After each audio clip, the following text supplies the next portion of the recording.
که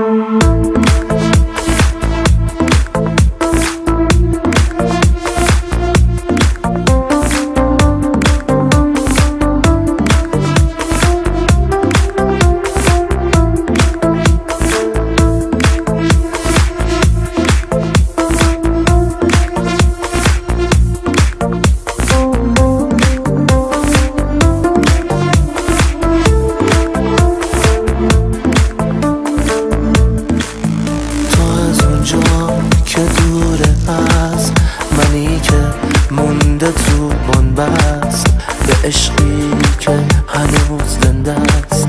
حواست نیست حواسم هست، منم اون که نفهمیده چرا با گریه هم خونه است به این خونه که پر قصه است.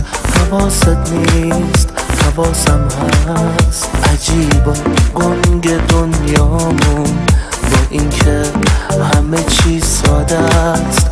داری دورتر میشی از من، حواست نیست حواسم هست. دیگه ردی از آغوشم رو گلهای لباست نیست، به این پژمردگی ها هم حواسم هست حواست نیست. چی کار کردی با احساست که هم اسمم شناست نیست، هم اون احساس دوست داشتن حواسم هست حواست نیست.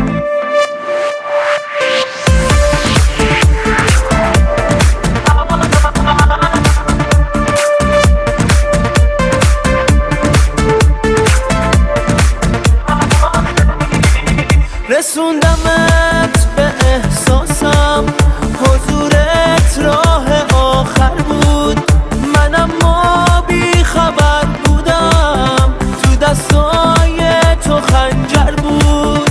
تن من زخمی شد از عشق، یه یادگاری پردرد، به یاد اون که یک روزی منو پابند و عاشق کرد.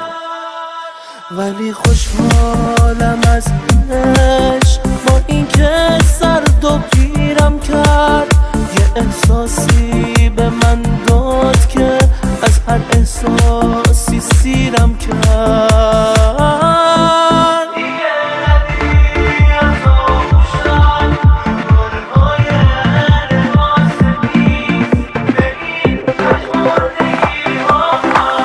حواسم هست حواست نیست، چی کار کردی